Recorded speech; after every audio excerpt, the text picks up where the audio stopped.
¿Qué tal? Muy buenas noches. Muy buenas noches. Me da muchísimo gusto saludarle de nuevo y pues invitarle a que comparta con nosotros este tema en Hoy Toca, que como usted sabe es su programa de educación sexual, pero muy divertido, ¿eh? La educación no tiene nada que ver con que usted se vaya a dormitar o a aburrir. Nada más denos una hora de su tiempo y ya verá. Esta noche hoy toca hablar del síndrome de Peter Pan. Sí, de Peter Pan, ese personaje que usted y yo conocimos cuando éramos pequeñitos, unos antes, otros después, y que era este niño que se negaba a madurar, que se negaba a hacerse adulto. ¿Es esto un síndrome real o más bien esta nomenclatura se hizo muy famosa y popular? ¿De qué se trata? Le presento a mi invitada y a mi invitado para que juntos podamos hablar al respecto. Muchísimas gracias por darnos la oportunidad de servirle con este tema. Bueno, a mi derecha está ya aquí en casa y muchas gracias por venir la licenciada Idalia López de León, es psicóloga clínica. Bienvenida, Idalia. Muchas gracias, Claudia, por invitarnos. Gracias a ti por venir. Mi siguiente invitado, licenciado en psicología también y con máster en sexualidad, Farid Zambrano. Bienvenido. Hola, Farid. ¿qué tal? Mucho gusto. Para los que no me conocían, un placer como siempre estar aquí con Muchas ustedes. gracias. Tenemos un tema súper interesante y que creo que va a ser va a abrir un parteaguas y va a haber ahí una serie de críticas interesantes que vamos a abordar. Vamos a platicar del síndrome de Peter Pan. ¿Cuál es tu opinión al respecto, Idalia? Porque, bueno, a ver, primero habría que decir que síndrome es ¿qué? Es un conjunto de síntomas. ¿Ese es el síndrome? Bueno, en este caso, el síndrome de Peter Pan se refiere o en base al libro que escribió Dan Kelly en el 83. Siglo pasado. Sí. Y todavía está bien vigente. Bien cerquita. Ya sé. Entonces, se refiere a identificar cierta sintomatología, pero también en base y retomando algunas investigaciones y observadores antiguos que se referían a esta estructura del adulto adolescente. Claro. O contemplando también a Carl Jung, el niño eterno, ¿no? Que eventualmente se va presentando constantemente o más frecuente en la actualidad, pero no se puede tomar como un trastorno, como un diagnóstico, sino como algo observable y coloquial para poder identificar ciertos rasgos de una manera más fácil. Claro, ¿por qué dice Idalia que no lo podemos tomar como un trastorno, Farid? Y lo platicábamos fuera del aire, Sí. para quedar bien claros ahí. Aquí hay que hablar de un tema. Una cosa es la psicología clínica y el trabajo que se hace dentro de la psicología clínica, y otra cosa completamente diferente es lo que llamamos popularmente la psicología pop.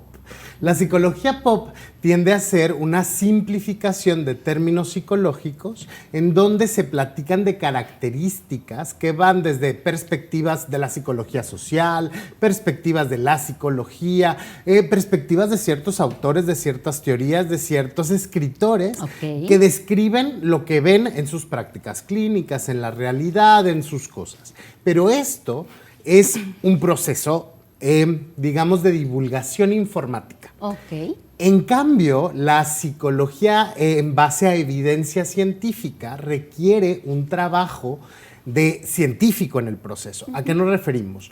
Cuando nosotros hablamos de un trabajo científico y vamos a describir un fenómeno, pues yo tengo que poder replicar ese fenómeno en estructuras que no son necesariamente naturales, ¿sí? Yo lo tengo que poder replicar y observar en cualquier condición clínica, ¿sí? Entonces, esa es la parte que le ha faltado a este síndrome. Ya. No tiene esta serie no es universal como lo que luego llamamos la psicopatología. Se juntan, por ejemplo, para el DSM-4 y el CIE-10, se juntan una serie de expertos que dicen, a ver, la depresión, ¿qué sabemos de la depresión? ¿De qué nos ha hablado la ciencia de la depresión? ¿En cuáles son los avances? Entonces, ahora, ¿cuáles son las características de la depresión? ¿Cuáles son los factores que lo alteran? Entonces, se va haciendo un conjunto de todo el conocimiento científico que hay alrededor y se saca una listita de síntomas. Ya. Sí, y eso es lo que se conoce como la depresión a nivel general. Ningún clínico puede decir que la depresión es otra cosa que no diga aquí, o por lo menos esta es la base de todos. Y de aquí ya podemos construir, bajar, dependiendo de lo que vemos y observamos. Por todas estas investigaciones, luego lo suben a estos libros, a estos manuales, el DSM creo que van en el 5. Ya van en el 5, donde están bien especificadas y pues descritas todas estas enfermedades mentales, emocionales, tal. Así es. Ok, este síndrome de Peter Pan no está en ningún libro de estos. No. Este síndrome sale de un libro que podríamos denominar de autoayuda, que saca el doctor Daly, ¿cómo? Bueno, Dan Cayley. Dan Cayley. Sí. Ajá. Okay. Y entonces si era médico, si era psiquiatra. Sí, era psiquiatra. Sí. Y entonces él empieza a observar una serie de cosas entre sus pacientes y eso es lo que describe. Escribe el primer libro que se llama El síndrome de Peter Pan y los hombres que nunca crecen, porque en el 83 este síndrome era exclusivo para los hombres, ¿sí? Ahora se ha vuelto como para incluir a personas no binarias y a mujeres en estos roles, pero antes originalmente era para hombres y tenía un síndrome correspondiente para las mujeres, que era que los hombres de Peter Pan iban a buscar a su Wendy, que es el síndrome de Wendy. Exacto. ¿Sí? Entonces, pero son términos populares que ahorita me ayudas a describir como las características. Claro, como que para todo Peter Pan necesitaría su Wendy. Sí, recordamos la historia que luego Disney llevó al cine, pues Wendy era esta chica que estaba, pues sí, digamos, enamoradita de Peter Pan, pero que siempre estaba cuidándolos. Y no solamente cuidaba como una mamá a Peter Pan, sino a la ristra, si me permite la palabra, de niños perdidos, ¿no? Así se llamaban. Y siempre hay un roto para un descosido, dicen por ahí.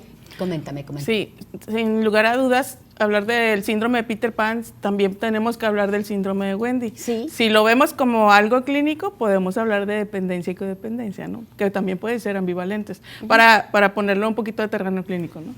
En este caso, siempre hay una relación que se retroalimenta de otra. Entonces, en estos casos del síndrome de Peter Pan, hay una excesiva dependencia hacia ser cuidado muy maternalmente. Y en el caso del síndrome de Wendy, por lo regular son estructuras que están a su cargo de responsabilidades que no les corresponden muy pequeñas. Por ejemplo, los hermanos mayores cuidando a los menores. Por ejemplo, alguien que tiene mucha responsabilidad hacia no sé si en casa hay un negocio y se tiene que hacer cargo desde muy pequeño. Entonces se van generando ciertas responsabilidades en etapas muy cortas, que en esa etapa le toca al niño pues divertirse, regarla, romper la regla, ¿no? El estructurarse a través del ensayo y el error. Entonces van generando ciertas dependencias en cuanto al síndrome de Peter Pan y cierta madurez, aparentemente, el síndrome de Wendy. Pero el tema del síndrome del Peter Pan es cuando estás en una etapa adulta, siendo niño. También porque por lo regular hay una sintomatología que no hay una buena o referencia o una positiva referencia en cuanto al mundo adulto, y entonces no quiere tocar ese lado adulto, no porque yo no quiero ser como mi papá o yo no quiero ser como mi abuelo, y entonces yo prefiero seguir siendo un niño, ¿no? Exacto. Entonces, aunque esto no esté reconocido como un trastorno en el DSM-5, sí podemos jugar el resto de la hora a nombrar todas estas características y un poquito entender más a partir de esta psicología pop, este tipo de conductas de las personas que se niegan a madurar o a envejecer o a hacerse adultos, o los eternos adolescentes. Digo, lo vemos con mucha frecuencia todavía hoy por hoy, que pues hijos, hijas, arriba de los 30, están bien cómodos viviendo en casa de papá y mamá y no se quieren salir de ahí, ¿no? Justo de esto hablo un poquito el síndrome, ¿no? Es estos adultos adolescentes que luego se llaman, o estos que ahora el término es adultos emergentes, lo encontramos en la literatura científica, ¿no?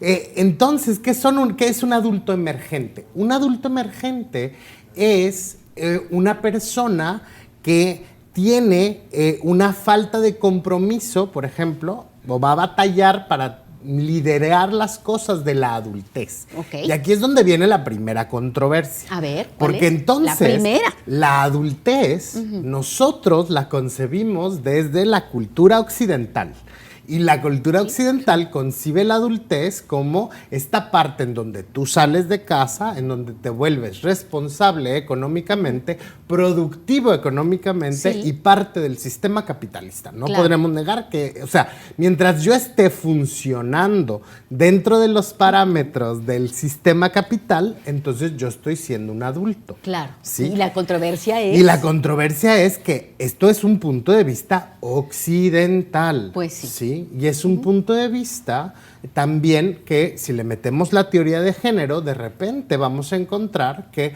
hay creencias populares, sobre todo, hablemos de México, en México, durante mucho tiempo las mujeres no podían salir de casa por más independientes económicas que fueran, hasta que salieran casadas. Exacto. Porque era muy mal visto. Totalmente. Y entonces eso no es un síndrome de Peter Pan. No. Eso es una cuestión cultural. Que tiene que ver con la pero cultura, este síndrome no lo tomaba en cuenta. Ahora empiezan como a pensar en estas cosas, ¿sí? Igual, no es lo mismo la adultez en Europa, no es lo mismo la adultez en Japón, no es lo mismo la adultez en cada uno de los diferentes estratos culturales.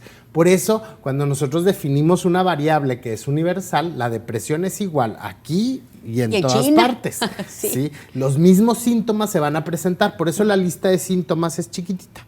Porque se van a presentar las cosas características. Va a haber diferencias de cómo la manejo, cómo me muevo, cómo viene, cuáles son las causas raíz. Pero la lista es similar, ¿sí? En el caso del síndrome del Peter Pan no es así. Entonces, por eso estamos haciendo como estas diferencias. Claro. En la parte de las relaciones, lo interesante del síndrome de Peter Pan es que dice que la persona falla en tener compromisos de largo término. Sí. Para no en sus quiere tener relaciones. compromisos. No quiere tener compromisos ni de laborales ninguno. ni personales por ahí, ¿no? Y entonces, aquí viene otra controversia en la que ver. tenemos que hablar de decir, bueno, está basado esto en un modelo heterosexual, ¿sí? Está basado esto en un modelo de familia en donde el modelo era relacionarte, casarte, reproducirte. Claro. ¿Sí? ¿Y qué pasa si yo no sigo ese camino? Claro. ¿Qué pasa si yo soy una romántico? ¿Qué pasa si yo soy una persona poliamorosa? ¿Qué pasa si yo no soy una persona monogámica? ¿Sí? Entonces, todo eso va a ser clasificado en este término paraguas, y vamos a llamarle así, como un término paraguas, como podría ser clasificado como un síndrome de Peter Pan. Y no es necesariamente un síndrome de Peter Pan. Sí hay que como ir viendo estas pequeñas diferencias alrededor de estos es que conceptos. definitivamente, si hablábamos de 1980 y tantos, 84, 85, cuando se acuñó el término, pues ya todas estas situaciones que tienen que ver con las conductas humanas ha cambiado enormemente. Y retomando contextos mucho más antiguos también. Exacto. Oigan, tengo que ir a una pausa, pero regresamos con más anotaciones sobre, bueno, ni era tan Peter Pan, ni tan Pando, ni tan síndrome. Ya volvemos después de la pausa. Eso y toca, pues así tocó esta noche.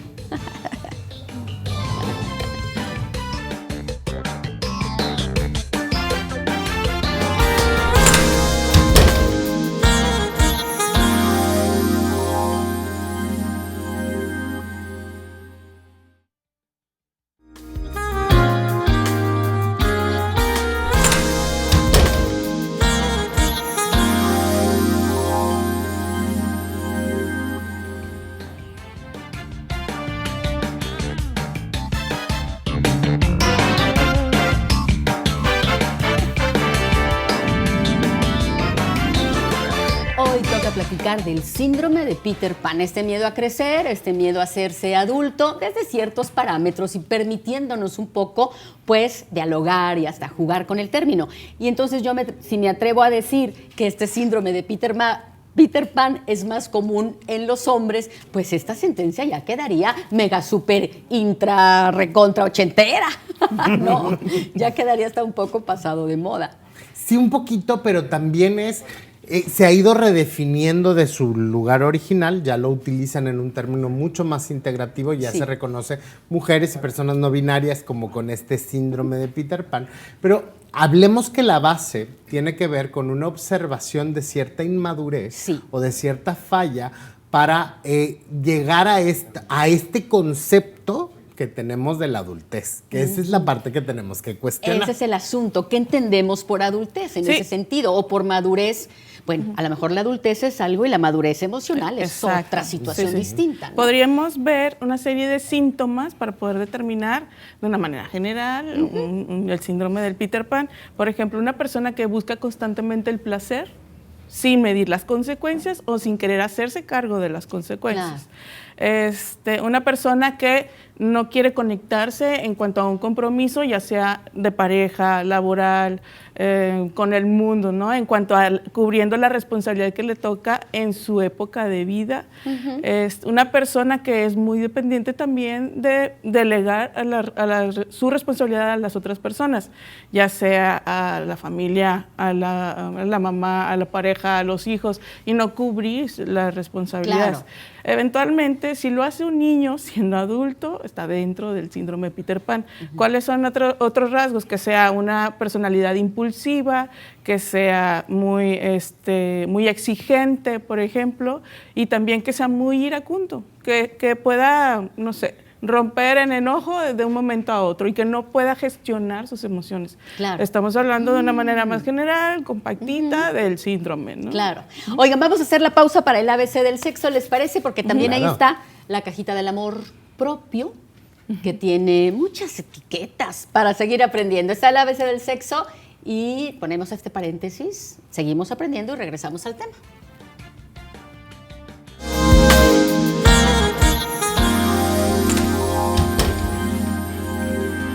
Está bien llenita ahora sí, ¿eh? Ahí estuvimos poniendo algunas etiquetas. Acá están las de en pareja, que ya quedaron muy ligadas con la sexología. Y en esta del centro tengo el glosario de la diversidad sexual. A ver si es cierto, Fanny. A ver si es cierto. A ver si es cierto. ¿Quién quiere empezar? Pues, ¿qué? Bueno. Yo voy por una de las de en medio. Vamos a ver si. A ver, ¿qué tal? A ver si sí me toca algo de diversidad. Orientación sexual. Me encanta. Bueno, y ayúdanos a hacer la diferencia entre esta orientación sexual y con lo que pudiéramos estarlo confundiendo. Claro. Hablemos primero de lo que es la orientación sexual. La orientación sexual responde a una serie de preguntas muy claras. ¿Quién me gusta? Es decir, ¿quién fisiológicamente me prende? ¿Quién me gusta? ¿De quién deseo? ¿Sí? Y de quién me quiero enamorar. ¿Sí? Son las tres preguntas que contesta. ¿Quién me gusta? ¿Quién me gusta desde la parte de la excitación sexual? ¿Quién me gusta desde la parte estética, desde la parte de lo que vemos hacia afuera? Y por supuesto también responde a la pregunta de quién me quiero enamorar y de con quién quiero tener relaciones sexuales, ¿verdad? Claro. Sí. Eso responde la orientación sexual o orientación erótico-afectiva, que también lo conocemos así.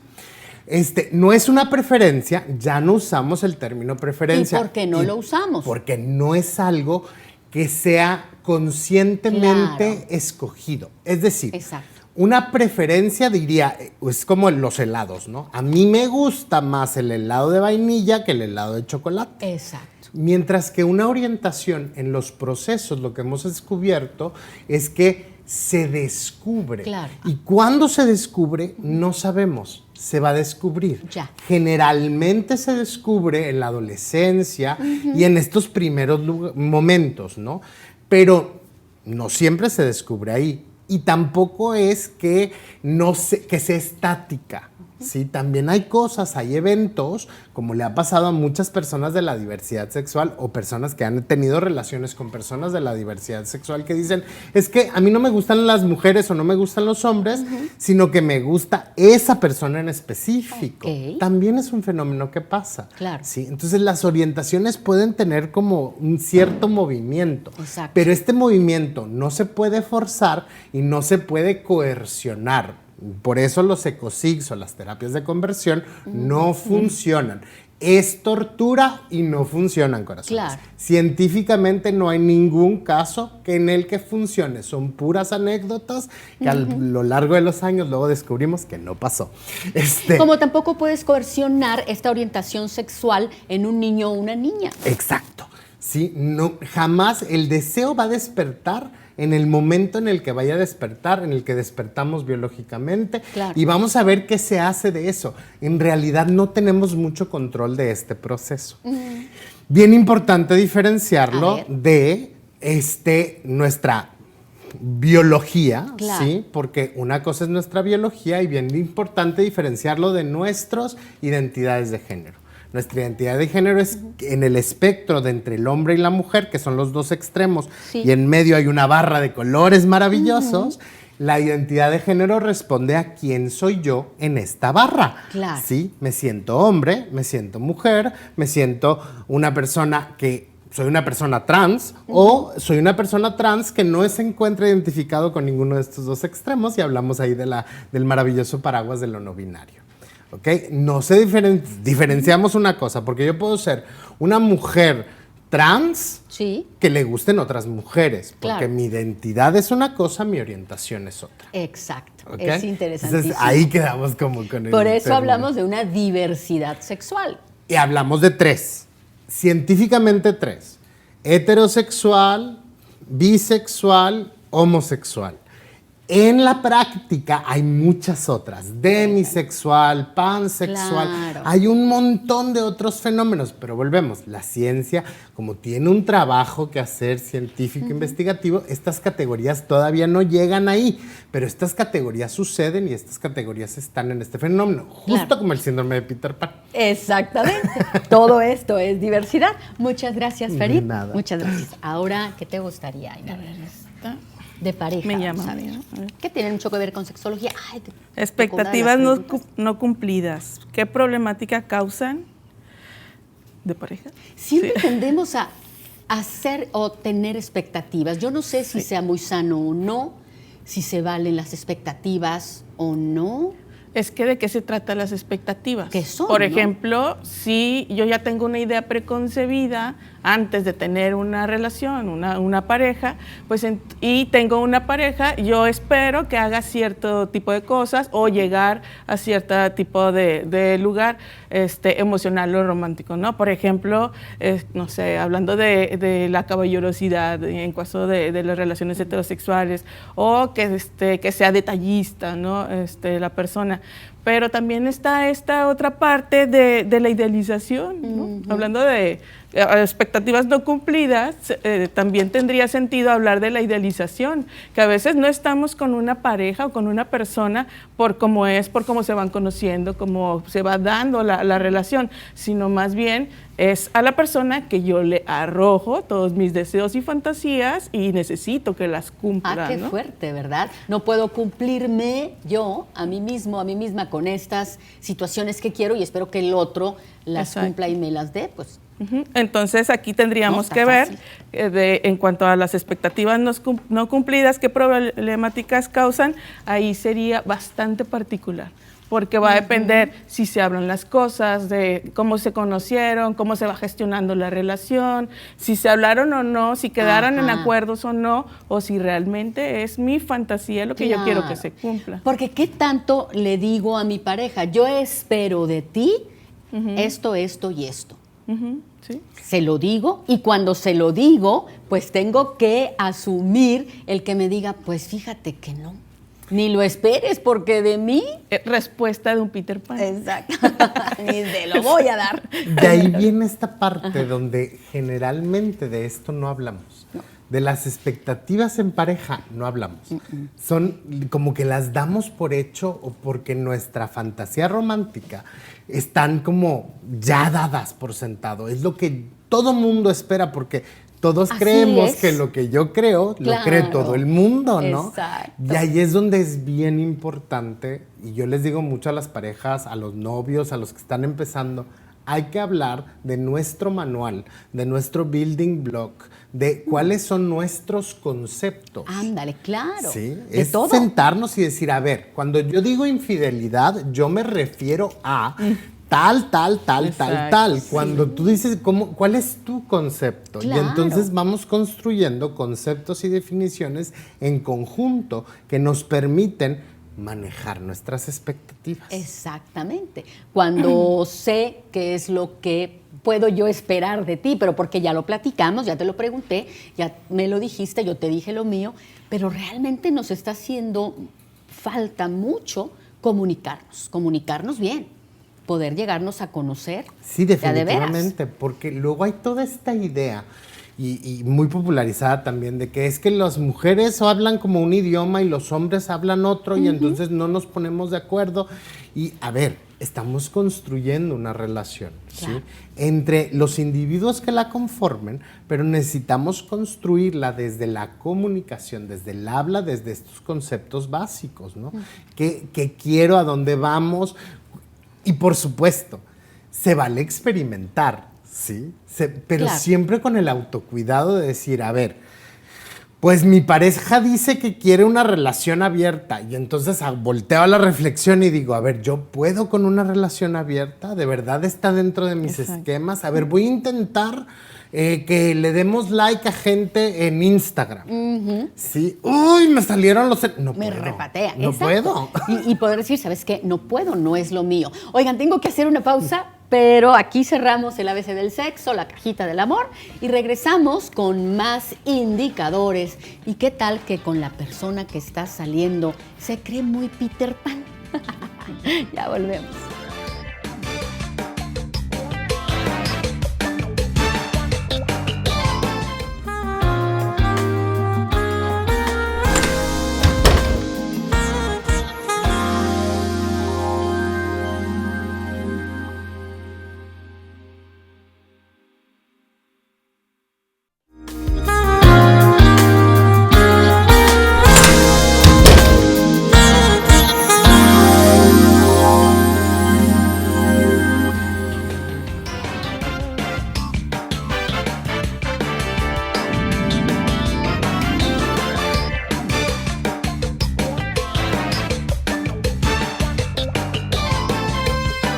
Y seguimos platicando del síndrome de Peter Pan. Bueno, y si le damos palomita, ¿cómo se vive este síndrome de Peter Pan en pareja? Ya con lo que hemos descrito, ¿qué pudiera ser quienes pudieran entrar, digamos, en esa nomenclatura, en Sí, esa etiqueta? Una de las características sería mucho maternaje por parte de la pareja y también hay que identificar, a veces no nada más es, como lo decíamos al principio, no solamente es el hombre o esa es la mujer, sino que el rol que se cumple de maternar es el de cuidar, de contener, de contención, ¿no? Todos estos cuidados, como en la infancia se daban estos cuidados primarios, pero los puede ser el hombre o lo puede ser la mujer. Entonces, quien materne en la relación, digamos que va a presentar las características de Wendy. Y maternar mucho a la pareja es ponerse en un rol de no pareja. Claro. Entonces, el involucrado al respecto va a tener siempre síntomas pues muy infantiles. ¿Cuáles son los síntomas infantiles? Es la incapacidad de ponerse en el lugar del otro o el de ser empático hacia el otro, el a lo mejor no tener tanto interés por cómo se siente, en este caso como el ejemplo que poníamos hace ratito, en el que Wendy va a pedir que sea cariñoso, que sea detallista, etcétera, pero Peter Pan, a ser hijo o ser niño, pues va a tener esta incapacidad para cumplir sus deseos. Claro. No le va a interesar o no va a saber cómo, ¿no? Exactamente, porque no, ella también, al ser tan cuidadosa o tan maternal, pues tampoco está permitiendo que él se desarrolle, ¿no? Él está en un lugar cómodo, a gusto, donde le gusta estar. Son como, digamos, como características que embonan una con otra. Yo le Sí. digo, es como el sádico y el masoquista. Ándale, Van por uno con ejemplo. otro, el roto con el descosido, como decíamos Claro. al principio, ¿no? Pero básicamente, aquí hay un término importante que Ajá. es la madurez emocional. ¿Qué es eso? Sí, y la madurez emocional habla no nada más de la capacidad para yo entender lo que yo siento, Sí. sino para manejar mis emociones, ¿sí? Mi autorregulación. Eso es la madurez emocional. La impulsividad, la explosión, el enojo que a todos nos pasa, Claro. si quiero decir que a todos nos pasa, seamos o no sean, por más zen que seamos, nos vamos a desesperar Por en algún supuesto. momento. Pero entonces, ¿cómo hago para reparar? ¿Cómo me acerco a arreglar la situación? ¿Cómo establezco los puentes de comunicación para estas cosas? Esto es lo que va a fallar mucho en una relación de las que estaba describiendo este síndrome síndrome de Peter Pan y de Wendy. Peter Pan va a ser, y se parece muchísimo al concepto clínico que ahora tenemos, del concepto del narcisista, pero específicamente de un tipo de narcisista, porque el narcisista tiende a ser más egoico que la persona que describen en el síndrome de Peter Pan. Sí. Sí, tiende a ser más yo soy, ¿sí? Más narcisista. El Juan Pero Camaney. hay un narcisista específico que se llama el narcisista encubierto. Y eso sí es un diagnóstico clínico, el narcisismo. El narcisismo ya Ese es un sí. diagnóstico clínico, ¿sí? Entonces se acercan mucho, hay una correlación interesante A en ver. cómo el narcisista encubierto también necesita del otro una validación constante, hay un constante pedir, dame, necesito que valides lo que soy, necesito que me des lo que necesito para sobrevivir, necesito que me cuides, pero al revés, no hay ese mismo proceso, ¿sí? Porque yo soy el protagonista, yo soy el importante. Del otro lado vamos a encontrar a una Wendy que está buscando ser la heroína. Pues sí, salvar a este inocente Salvar criatura. como justo en la caricatura llama muchísimo la atención cómo Wendy cuida no nada más a Peter Pan, sino a todos los niños perdidos. Y empieza la relación de Wendy y Peter Pan, él buscando su sombra y ella tratándole de coser su sombra. Wow, ¿sí? ¿qué? Entonces, Parábola, desde qué ahí imagen. empezó una relación de codependencia. Claro. Pero luego, y aquí está la clave que A yo ver. quiero que entendamos súper bien, la codependencia luego se la ponemos a las mujeres como si fuera una carga de ellas. ¿sí? Ok. Tú eres codependiente porque tú eres codependiente y no es así. El sistema las ha hecho codependientes, porque en las historias románticas eso es lo que se refuerza, que las mujeres estén al pendiente de los hombres y lo Exacto. cuiden. Claro. De hecho, si nosotros vemos a cuando se rompen las relaciones, es que no lo cuidaste. Exacto, lo es que tú descuidaste. nunca estabas. Exacto, se tú fue a estabas buscar trabajando. afuera. Exacto. Entonces, ahí hay que tener mucho Fuerte. cuidado que la codependencia no es una situación porque las mujeres se dejaron. Es una imposición cultural, ¿sí? Pero también la codependencia puede tener su raíz en el trauma, ¿sí? Ok. En el trauma profundo, en el trauma de la infancia. Por eso, si ustedes se ven en una relación codependiente, en una relación en donde no estás satisfecha, en una relación en donde tienes burnout emocional porque estás haciendo todo por tu pareja y sientes que no te está recibiendo nada, muy similar a lo que luego en tanatología se conoce como el síndrome del cuidador primario. Claro, que se cansa. Está Que ya no puede quemadísimo más, porque es el claro. que lleva los procesos, es la Claro. persona que cuida al enfermo, que mueve. Entonces, Así te cansas en una relación codependiente Igualito. emocional. Ok. igualito, hay este proceso de desgaste. Sí. Entonces sí es importante que lo trabajes en tu espacio terapéutico. ¿Sí? Y en ese sentido, ¿cómo me doy cuenta que estoy en esta relación codependiente? En ese Peter Pan Wendy, Wendy Peter Pan, o una relación de dependencia emocional o codependencia. ¿Cómo te das Pues cuenta, si Idalia? empieza tu día empezando las cosas tú y terminas el día terminando las cosas tú, Ouch. y eventualmente hacer las cosas por los demás, Ajá. pues también hay sintomatología para generar este síndrome de Peter Pan. Al final, para retomar un poco lo de la historia y el cuento, Wendy decide irse cuando ella decide crecer. Ya decide dejar nunca jamás. Es cierto. Y ella decide crecer. ¿no? Regresa y se hace adulto, ¿verdad? Sí, ¿No deja recuerdo el a Peter cuento? Pan, ¿no? Digamos, nada más para referencia en cuanto Exacto. a si no cubre mis expectativas y mis necesidades afectivas, de vida, de objetivos, pues lo mejor es partir. Pero hay una sintomatología dentro de la formación de Peter Pan, ¿no? O sea, entonces habría también que ver a los padres y a lo que esté alrededor cubriendo las funciones maternas o cuidadores, ¿no? Entonces, que son personalidades que le facilitan mucho las cosas Ya, al a niño. este niño. Sí, Ujú. ahí estamos hablando en la infancia, que le facilitan mucho las cosas al niño, que tratan de que no batalle o que no Exacto. sufra, porque posiblemente haya algún trauma anterior que quiere cubrir a través de cuidar las emociones del niño, ¿no? No son propias. Cuando somos sobreprotectores, madres o padres sí, sobreprotectores. Sobreprotectores, pero también que hay mucha ansiedad y mucha necesidad de perfeccionismo, ¿no? En el que yo prefiero hacerlo para que no lo haga la otra persona. Son padres también sobreexigentes o muy exigentes, por lo tanto, Peter Pan se acostumbra a mejor no quiero hacerlo para no equivocarme y que no me regañen, ¿no? Exacto, entonces mejor dejo que lo haga ella.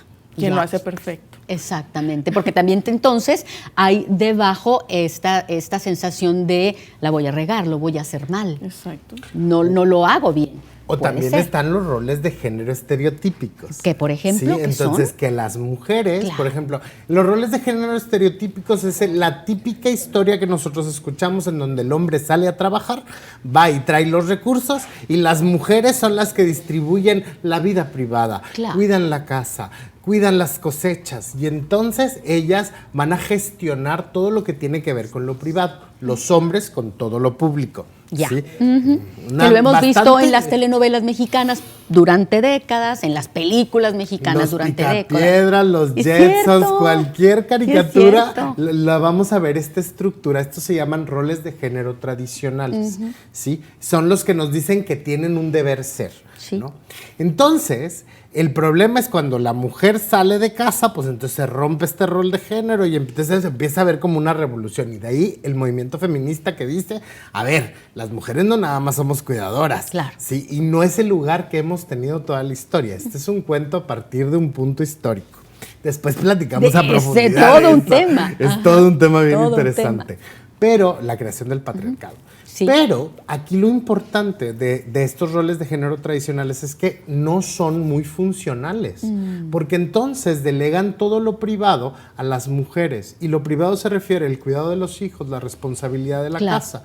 Y en los tiempos actuales, entonces yo salgo a trabajar, llego igual de cansado que mi marido, pero mi marido sí tiene el permiso social de llegar y sentarse a ver la tele, mientras que yo tengo que hacer la cena, lidiar con los niños, revisar si tienen la tarea hecha, y hacer todas estas estructuras. Y sigo maternando. Y entonces vamos perpetuando una situación de inequidad social, ¿sí? Y entonces pasa un problema con los niños. ¿De quién es la culpa? De la mamá. Pues sí. ¿Por qué? Pues es que son tu trabajo. Claro, porque tú educas. Y en el lenguaje coloquial lo tenemos de, ay, es que mi marido es bien bueno porque me ayuda. ¿Cómo Sí. que me ayuda? Sí, ¿No te porque me ayuda? lava los trastes, 2 platitos que le dejaste. Tengo que hacer otra pausa en lo mero bueno, Carita y Dalia, pero regresamos con más apuntes, más anotaciones. Vamos a recordar esta parte de, ¿no? De cómo Claro. nosotros mismos venimos perpetuando todos estos estereotipos de género. Así es. Ay, hoy tocó así. Ya volvemos, la pausa es breve.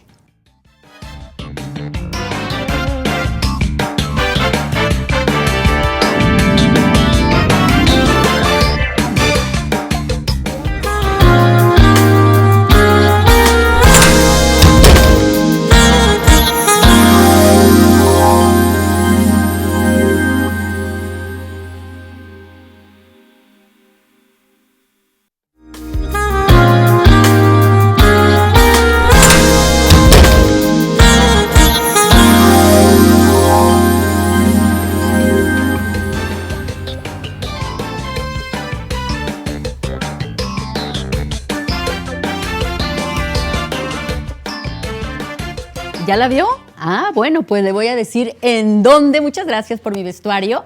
Aquí está apareciendo en pantalla el Facebook de Fashion Room 22. Búsquelas en Facebook, ahí les da me gusta, se pone en contacto con mis amigas de Fashion Room 22. Muchísimas gracias por mi vestuario esta noche. Gracias. Oigan, pues seguimos entonces con más. Resulta que sí, nosotras mismas, nosotros mismos, seguimos pues generando estas conductas de estereotipos de género, pues entonces ahí van a seguir el Peter Pan y la Wendy embonando perfecto, pero a la larga, pues no todo puede salir bien. Digo, a la larga debe de haber incomodidades, debe de ya no funcionar aquello, ¿no? Y este es el modelo tradicional, del que se llama el modelo tradicional de familia. Si por eso estos modelos ya no son tan funcionales porque están basados en una economía que no es la que tenemos ahorita, en una realidad social y cultural que no es la que tenemos ahorita, ¿sí? Entonces se basan en muchas cosas y en muchas... Pero volvemos, generalmente las que cargan el peso son las mujeres, ¿sí? Entonces sí tenemos aquí que hablar de, hay que romper estos estereotipos de género. No es que te ayude tu marido no te ayuda, tu marido colabora en una casa donde viven la familia. Claro, donde ¿sí? debemos colaborar todos de manera igual y equitativa. Una corresponsabilidad. Corresponsabilidad, claro. Si vivimos juntos, la pareja que vive juntos trabaja en el conjunto por el bienestar del hogar. ¿Sí? No es que él salga y aun cuando hay una situación de dependencia económica, porque hay estos acuerdos que son completamente válidos, pero entonces hay un puesto de acuerdo. Yo hago esto y yo hago esto, ¿sí? Pero que sea verbal, que sea expresado, que sea hablado. ¿Sí? Eso es bien importante como trabajarlo, porque si no se vuelve inequitativo el proceso. Y entonces es que tú no haces nada porque es mi dinero y es que empezamos con estas cosas. Y quisiera pensar y creer que las nuevas generaciones pues ya están rompiendo estos esquemas, pero no lo sé de cierto. Yo quiero pensarlo, ¿no? Que ahora nuestras hijas y nuestros hijos están rompiendo con estos modelos tradicionales, pero no lo sé. Dalia, ¿tú qué opinas? Creo que sí es importantísimo que se den las dos versiones dentro digo, no que lo diga yo, lo dice la teoría, la experiencia, ¿no? Que se den estos dos roles de lo materno, lo paterno, para que se vaya generando esta identificación de una manera diversa, ¿no? O sea, que el niño pueda elegir y proponiéndole presentándole estas dos propuestas. Entonces, es importantísimo que un rol valide al otro rol.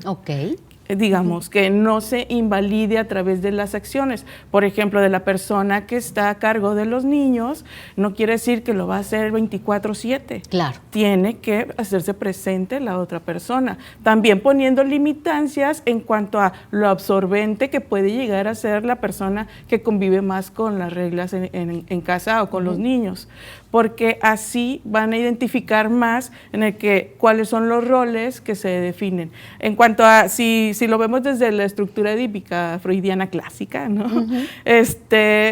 Ahí Freud nos dice en el que llega un momento en el Edipo es importantísimo, o los primeros contactos con la madre o lo materno, por el cuidado, la atención, la ternura, la mirada. A través de la mirada el niño se hace presente aquí y ahora y se identifica como una persona. Se retira la mirada de la madre, no ella como persona. Claro. Se retira la mirada y el niño se angustia, necesita validarse. Pero cuando sí dices mismo. El Edipo, a las personas que no son psicólogas, que están allá en sus casas viéndonos, ¿cómo les explicamos eso? ¿Qué dijo Freud de eso? Es un proceso de desarrollo y de identificación en donde se juegan los roles, por eso lo hago presente. En el que en un momento primario, tiene dos momentos, entre los 3 y los 6 años y entre los 6 y los 10, 12 o infinito, que es cuando entra esta sintomatología. Entonces, al principio es importantísimo estos cuidados, atenciones, cariños, sí, en cuanto a este cuidado. Y en el segundo tiempo es importantísimo que el padre o la figura paterna se introduzca, ponerle un límite a esta absorción de los cuidados. Y entonces... De mamá hacia el niño. Y entonces le enseña al mundo, le enseña un poquito más de libertad, no tanta contención, porque entonces se genera estas relaciones dependientes. Claro. Sobre todo si no hay una buena relación de papá y de mamá, o de función materna, función paterna, hay muchas posibilidades que se vaya generando, porque entonces dentro de la estructura edípica o del desarrollo edípico se genera una relación emocionalmente incestuosa y quito a mi pareja, porque entonces esta personita sí me hace caso por completo y lo absorbo. Por eso es importantísimo el aceptar y validar que estoy en una relación de adulto con otro adulto, y que la relación que tengo con mi hijo es de madre a hijo, de padre a hijo. Ahora, volviendo al Peter Pan, entonces, ¿cómo podemos identificar a mi pareja ahí? Es demasiado codependiente de mí, es esta situación que veo que todo el tiempo se sale por la tangente, que no asume responsabilidades, ¿qué de todo? Justo, en el proceso de lo que habla el autor, nos habla de una falta de madurez emocional, Sí. es decir, falta de una Que estructura era lo para que nos organizarme, para explicabas. hablar de situaciones.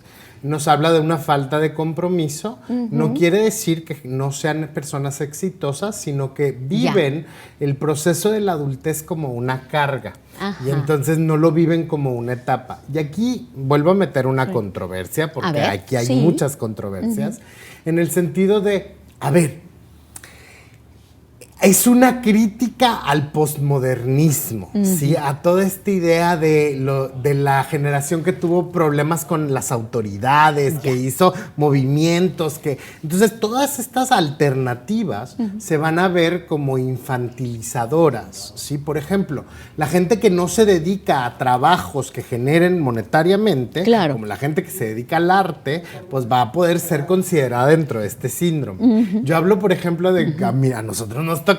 Sí, Claro. ahorita youtubers, streamers y demás es la cosa más común del mundo, pero Sí. cuando iniciaron, cuando YouTube no pagaba, Ajá. sí, están perdiendo su tiempo, ¿qué están haciendo ahí? Y ahorita son millonarios. Sí, claro. Sí, ahorita ya lo Exacto. vemos como algo normal. Claro. Sí, no tarda ya en no salir cri- la carrera, ¿no? Ajá, ya no lo criticamos Sí, el claro. creador de contenido, al twitchero, a la gente que, por ejemplo, a la gente que juega videojuegos y ahora juega en estos deportes electrónicos y ganan como deportistas.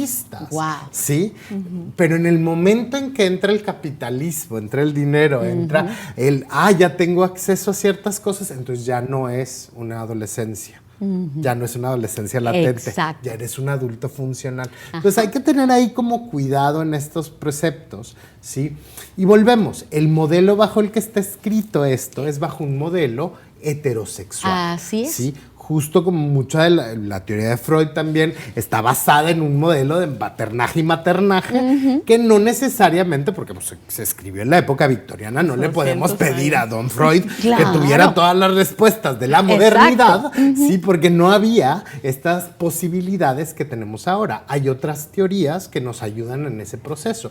Es bien importante que en esta parte no invalidamos ninguna forma ni ninguna teoría. Todas las teorías son válidas. Sí. ¿Cuál teoría te sirve a ti, Claro. a tu vida, a lo que tú estás viviendo?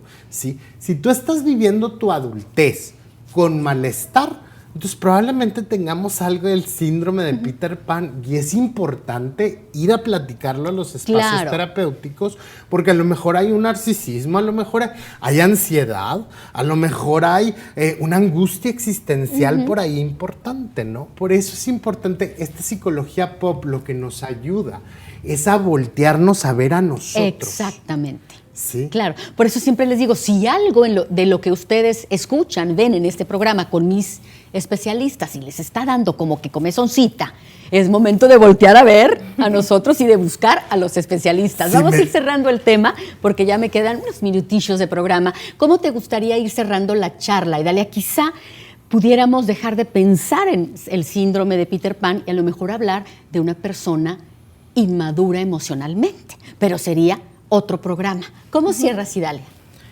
Pues habría que ver o identificar los síntomas. Si, por ejemplo, es una pareja, por lo regular es cuando se identifican y que genera más incomodidad, o en la familia, ¿no? Sí. Porque el tema de una personalidad infantilizada o infantil va a ser una persona demandante. Siempre Claro, pongo el ejemplo qué de cansado. como un bebé recién nacido con unos padres, ¿no?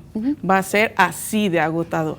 Entonces, si yo voy a aceptar las consecuencias de una relación así, pues no me voy a quejar, porque de nada va a servir estar en esa relación retroalimentándonos. Claro.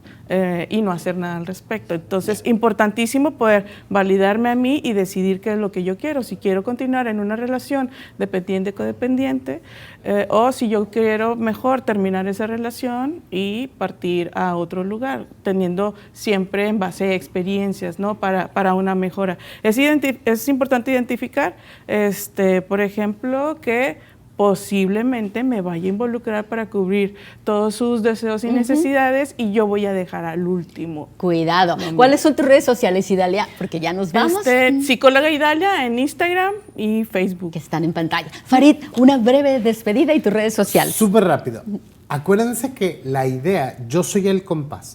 Si algo de lo que escuchaste aquí, si algo te dio comezón, es importante voltear a verme e ir a consultar con expertos. El proceso de la psicoterapia, sin importar teoría, sin importar nada, es un viaje a nuestro interior que nos va a permitir tener un mayor bienestar. Si yo estoy teniendo una vivencia con malestar, no es normal. No normalicemos el malestar. Sí, vamos a consultar como cuando nos duele el cuerpo, como cuando nos duele otra cosa. Claro. ¿Dónde te encontramos, Farid? Me encuentran en Instagram y en Facebook como Farid Zambrano, y está la página de mi consultorio que se llama Intramundo, no Intra. Con T de taquito, de interior, exacto. Muy bien. Perfecto, muchas gracias, Farid. Y bueno, pues fíjese que, por cierto, a mí la de Peter Pan nunca me gustó, la película. Tengo otras peores que son preferidas, pero ya no le cuento. Que sea feliz, que tenga una noche estupenda. Gracias por el favor de su atención. Nos vemos en la próxima de Hoy Toca. Un abrazo. Gracias, hasta pronto.